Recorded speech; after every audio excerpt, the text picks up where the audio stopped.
आपण सर काय सांगाल कोणत्या प्रभागातून आपण निवडणूक लढवणार आहेत आणि कोणता अजेंडा घेऊन तुम्ही या निवडणुकीत उतरल्या? मालेगाव महानगरपालिकेतील प्रभाग क्रमांक 10 मधून भारतीय जनता पार्टीच्या वतीने मी स्वतः भीमा भीमा वाडांगे जे आता स्वीकृत नगरसेवक होते त्यांच्या सुविद्य पत्नी आशाताई बडांगे, त्याचबरोबर देवाभाऊ पाटील जे एक चांगले सामाजिक कार्यकर्ते आहेत ते, आणि आपल्या मागच्या वेळेस ज्या साबणे मावशी होत्या त्यांच्या सुनबाई, असं आमचं 4 लोकांचं पॅनल प्रभाग क्रमांक 10 मधून भारतीय जनता पार्टीचे अधिकृत उमेदवार म्हणून या ठिकाणी निवडणुकीला आम्ही सामोरं जात आहोत. काय नेमका मुद्दा घेऊन तुम्ही आता निवडणुकीला सामोरं? मुद्दा विकासाचा मुद्दा तर आहेच, पण त्याचबरोबर ही निवडणूक जवळपास 3 वर्ष उशिराने होते आणि या 3 वर्षाच्या प्रशासकीय कार्यकाळामध्ये जो काही प्रचंड भ्रष्टाचार या महानगरपालिकेत झालेला आहे तो उकरून आणि संबंधितांना जेलमध्ये कसं टाकता येईल हा तर सगळ्यात प्रमुख मुद्दा असणार आहे. कारण इतका प्रचंड भ्रष्टाचार या 3-4 वर्षाच्या काळामध्ये या मालेगाव महानगरपालिकेत झालेला आहे.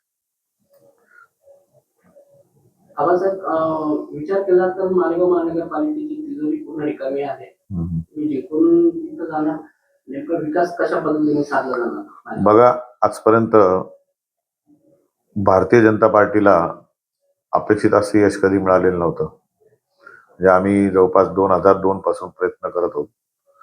2002 ला मी एकटा नगरसेवक झालो, नंतर 1 चे 2 झाले, 2 चे 4, आणि आता 9 नगरसेवक हे भारतीय जनता पार्टीचे होते. आजची जर आपण परिस्थिती बघितली या 3 वर्षामध्ये, आणि आपलं मालेगावचे नागरिक पण जागरूक आहेत, त्यांनाही कळतं काय चाललं काय नाही चाललं, आणि यावर आम्ही सातत्याने आवाज उठवलेला आहे. आम्ही भूमिगत गटार योजनेला विरोध केलेला होता आणि ज्या शंका आम्हाला होता, आज मात्र काम जर आपण बघितलं तर आमच्या शंका ह्या योग्य होत्या, या आता सिद्ध होत्या. अनेक ठिकाणी चेंबर यांचे जे आहेत ते ओसंडून व्हायला लागलेले आहेत. पाणी पाहिजे तसं त्या 6 इंची लाईन म्हणून जात नाही, आणि हेच आम्ही ओरडून सांगत होतो. परंतु या 3 वर्षाच्या काळामध्ये आपल्या सगळ्यांनाही ज्ञात आहे, प्रशासक हे फक्त नावाला होते.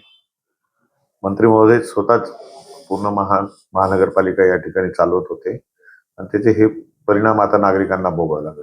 काल परवा आपण बघितलं की मालेगाव शहराला महाराष्ट्रातील सगळ्यात प्रदूषित शहर म्हणून संबोधलं गेलं. असा निष्कर्ष निघाला की महाराष्ट्रात सगळ्यात प्रदूषित शहर हे मालेगाव आहे. मग आपण काय कमवलं? आपल्याला कायम विकासाचे गाजर दाखवले गेले, बोर्ड बॅनर्स याच्यावरून सगळं झालं, पण हे आता फॅक्ट्स आहेत ना, या कशा नाकारता येतील? आज आरोग्याशी जो खेळ झाला कशामुळे झाला, याला कोण जबाबदार आहे? हे तर काही निष्कर्ष मी नाही काढलेला. तर ह्या सगळ्या गोष्टी आता हळूहळू लोकांना कळायला लागल्या. आणि आपण जर बघितलं की यावेळेस हिंदू भागामध्ये भारतीय जनता पार्टीच्या सर्वच्या सर्व जागा निवडून येतील असं वातावरण आज 4 दिवसापूर्वी आपल्याला दिसतंय. मालेगावकरांचा मूळ प्रश्न जो आहे, वाढती नळपट्टी, त्यानंतर बेकायदेशीरपणे तो कचऱ्याचा ठेका आहे, या संदर्भात तुम्ही काय सांगा? या प्रत्येक गोष्टीला आपण विरोध केलेला आहे. घरपट्टी सर्वेक्षणाला विरोध केला, त्याचा तर एक अजबच प्रकार आपल्या सगळ्यांना माहित आहे. सर्वेक्षणसाठी ज्या कंपनीला ही टेंडर दिलं गेलं,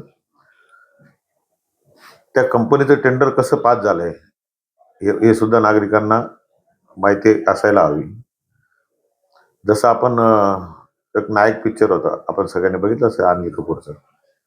त्याच्यामध्ये तो 1 दिवसासाठी नायक जो आहे नट अनिल कपूर, तो 1 दिवसाचा मुख्यमंत्री होतो, आणि त्या 1 दिवसामध्ये त्याला ज्या राज्याबद्दल त्याच्या ज्या काही भावना असतात त्या राज्याला तो 1 दिवसामध्ये कसं सरळ करण्याचा प्रयत्न करतो हे आपण सगळ्यांनी बघितलं. पण मालेगावच्या जनतेला हे माहित नाही की 1 दिन का सभापती या मालेगावात सुद्धा झालेला आहे. निलेश आयर हे उपमहापौर असताना 1 दिवसासाठी प्रभारी सभापती झाले, आणि 8.5 कोटीचा हा घरपट्टी सर्वेक्षणचा ठेका त्यांनी मंजूर केला आणि या ठेक्याचं कामच झालेलं नाही. जे सर्वेक्षण झालं असेल ते महापालिकेच्या कर्मचाऱ्यांनी केलेलं आहे. त्या सर्वेक्षणामध्ये प्रचंड अशी घरपट्टी आपल्याला घरपट्टी वगैरे वाढवणं, नळपट्टी, पाणीपट्टी वाढवणं याचा मागचा उद्देश पण तुम्ही समजून घ्या. मोठमोठ्या महानगरपालिका आपल्या आजूबाजूला धुळ्याला आहे. नाशिक महानगर, आपण नाशिक जिल्ह्यात आहोत. नाशिक महापालिका आहे. नाशिक महापालिकेला काहीतरी 1200 रुपये फक्त पाणीपट्टी आणि आपण 2800 रुपये घेतो. महावरचा पैसा जातो कुठे? नाशिकला रोज पाणी दिलं जातं, आपल्याला 2 दिवस आड पाणी दिलं जातं. हा जर सगळा हिशोब मांडला तर आपल्याला वर्षभरात फक्त 3च महिने पाणी मिळतं, तरी आपण त्यांच्यापेक्षा दुपटीपेक्षा जास्त पाणीपट्टी भरतो. याला कारणीभूत कोण आहे? मी तर काही सत्तेत नव्हतो, मला सत्तेत तर कधीच येऊ दिलं नाही, कुठल्या पदावर कधी येऊ दिलं नाही. यांना त्या बाबतीत कायम भीती वाटली की मी जर सत्तेवर गेलो, कुठल्या पदावर गेलो तर त्याचे काय परिणाम होऊ शकतात त्यांच्यावर, या सगळ्या गोष्टी त्यांना माहिती आहेत. त्याच्यामुळे प्रत्येक निवडणुकीमध्ये मी टार्गेट होतो. तसं 4 निवडणुकीला होतो, तसं या निवडणुकीला मी टार्गेट आहे. आपला सामाजिक वारसा कसा आहे, काय सांगत? सामाजिक वारसा माझा संपूर्ण मालेगावला माहिती आहे. एक हाडाचा कार्यकर्ता आहे, शून्यातून विश्व निर्माण करणारा कार्यकर्ता आहे. मी एक हमाली करणारा माणूस, रस्त्यावर कपडे विकणारा माणूस, आज जनतेची सेवा करत करत इथपर्यंत आलो. जनतेने मला 4 वेळेस निवडून दिलं. मला काही कुठल्या राजकीय कुटुंबातून नाही, मी एक सर्वसामान्य कुटुंबातून आलेलो आहे. राजकीय पार्श्वभूमी नाही, हे स्वतः हे सगळं निर्माण केलं. जनतेच्या आशीर्वादावर हे सगळं झालेलं आहे. जनतेने बघितलंय की माझा जो काही सांस्कृतिक कार्यक्रम असतील, कुठलेही असो. आता सगळ्यात मोठं उदाहरण द्यायचं झालं तर कोविडमध्ये अनेक नेत्यांनी कोविडमध्ये प्रसिद्धी मिळवून घेतली, पण मी असं दाव्याने सांगू शकतो संपूर्ण महाराष्ट्रामध्ये जे एकता मंडळाने, भारतीय जनता पार्टीने जे काम केलेलं आहे कोविडमध्ये, त्याला भले प्रसिद्धी मिळाली नसेल, पण जनतेच्या मनात तो विषय आहे. आम्ही प्रसिद्धीसाठी नव्हतं केलेलं. आम्ही त्या काळामध्ये जनता प्रचंड अडचणीत होती, जनता घाबरलेली होती, तर आम्ही ह्या प्रत्येक गोष्टीवर त्या ठिकाणी काम केलेलं आहे. इम्युनिटी पॉवरच्या ज्या होमिओपॅथिक गोळ्या होत्या त्या आम्ही घरोघरी एकता मंडळाचा कार्यकर्ता, फक्त मालेगाव शहरच नाही तर संपूर्ण जी आपली 145 गावं आहेत, 142 गावं आहेत आपल्या तालुक्यातली, त्यापैकी 132 गावांपर्यंत आपला कार्यकर्ता त्या ठिकाणी पोहोचला आणि आपल्या कार्यकर्त्याच्या हातूनच घरोघरी तिथे गेले. या भागामध्ये आम्ही प्रचंड असं जी गरीब लोक वस्ती, नदी किनारा आहे, या भागातील जनतेला आम्ही उपाशी, त्यांची उपासमार होऊ दिली नाही. हे सगळं बघितलंय आणि ज्यांनी हे करायला पाहिजे होतं, ज्यांच्याकडे प्रचंड पैसा होता, त्यांनी मात्र याच्यातून पळ काढला. त्यांनी फक्त त्या काळामध्ये शोबाजी केली फक्त, आणि उलट अर्थी त्या कोविडलाही सुद्धा त्यांनी एक संधी म्हणून पाहिलं. आम्ही संधी म्हणून आम्हीही बघितलं, पण आम्हाला जे मर्यादित एका मर्यादेमध्ये एका ठरलेल्या प्रभागामध्ये काम करता येत होतं, पण कोविडने आमच्या ज्या मर्यादा आहेत त्या कोविडमध्ये आम्ही त्या मर्यादा तोडल्या आणि आम्ही सगळीकडे सगळ्यांसाठी आम्ही धावून गेलो. आणि त्यावेळेस दुसरीकडे संधी म्हणून कोविडच्या ज्या काही साठी नागरिकांसाठी ज्या काही योजना येत होत्या त्यामध्ये प्रचंड भ्रष्टाचार झाल्याच्या चर्चा या संपूर्ण मालेगाव शहरात आहेत. साहेब, एकीकडे बघितलं तर भाजपचे एक प्रकारचे निष्ठावंत कार्यकर्ते ते तुमच्या समोर उभे आहेत आणि त्यांचा असं म्हणणं आहे की मी माझ्या मित्राच्या विरुद्ध उभा आहे, तुम्ही कसं बघायचं? मित्र आहेत, नो डाऊट. याच्यात 16 तारखेनंतर ती मैत्री आणखी कशी राहते हा विषय असेल. आणि मी निवडणुकीकडे खरोखर म्हणजे जेवढे राजकीय लोक आहेत सगळ्यांचीच माझे चांगले संबंध आहेत, मैत्रीचे आहेत. फक्त मतभेद असतात. आता नितीन भाऊंनी जी उमेदवारी केलेली आहे ती कुठून केली ते मात्र माहिती नाही. त्यांनी सांगितलं. आता वास्तविक पाहता त्यांचा रेसिडेंट दिसत, माझा पण नाहीये, पण माझा कायम हा वाढ राहिलेला आहे. हे माझं रेसिडेंट जरी नसला तरी मी पूर्ण वार्डाला माझं कुटुंब म्हणूनच मी कायम काम केलेलं आहे. नागरिकांची इच्छा होती की मी इकडनं लढावं. मला 1 नंबर मधून पण नागरिकांची इच्छा होती की मी तिकडे यावं असं. आणि नितीन भाऊंना जर करायचं होतं तर त्यांचे काका सोयगावचे सरपंच होते. 5 वर्ष त्यांनी चांगलं काम त्या ठिकाणी केलेलं होतं. त्यांनी त्या ठिकाणी इच्छुक म्हणून असलं पाहिजे होतं कदाचित तिथे. आणि भाजपचा सगळ्यात कमजोर प्रभाग तो होता. त्या ठिकाणी त्यांनी वास्तविक आणि तिथे जे आज ते समाज करतायत, ब्राह्मण समाज त्या ठिकाणी सोयगावमध्ये मोठ्या प्रमाणात आहे. तिथेही ते कदाचित यशस्वी होऊ शकले असते. की हाच प्रभाग आणि माझीच जागा निवडण्यामागचा त्यांचा काय उद्देश असेल अजून मला कळालेलं नाही. पण जनतेमध्ये थोड्या चर्चा आहेत आणि चर्चेवर आपण भाष्य करणं ते काही योग्य ठरणार नाही. पण एक निश्चित आहे की भारतीय जनता पार्टी, आम्ही काय आज भारतीय जनता पार्टीत काम करत नाही. अनेक वर्ष जेव्हा एक 8-10 लोकांची भारतीय जनता पार्टी होती त्यावेळेस 1-2च कार्यकर्ते होते. त्याला आता म्हटलं जातं सतरंजा होतं ना, त्याच्यापैकी मी एक होतो, युवाचा कार्यकर्ता. तर त्या काळात आम्ही लोकांपर्यंत जातो, लोक म्हणायचे ही बडबामणांची व्यापाऱ्यांची पार्टी आहे, काय याच्यात तुम्ही अडकता, इथं तुम्हाला भविष्य नाही. म्हणजे जिला फक्त भटबामणांची पार्टी म्हटलं गेलं, याचा अर्थ असा की भट बामणांनी व्यापाऱ्यांनी कधी भारतीय जनता पार्टी कमर सोडून मतदान केलेलं नाही आणि यांनी कुठल्या स्वार्थापाठी उमेदवारी केली आणि ते पाप यांच्या हातून घडताना मला या ठिकाणी दिसतंय की त्यांना एक वर्गाला ते बाजूला करतायत आणि निवडणूक लढवत आहेत. निवडणूक जातीवर निवडणूक लढवली नाही गेली पाहिजे या मताचं मी. आणि त्या पद्धतीचं जे चाललेलं आहे ते खेदजनक आहे निश्चितपणे. ठीक आहे, आता जनता ठरवेल काय होईल.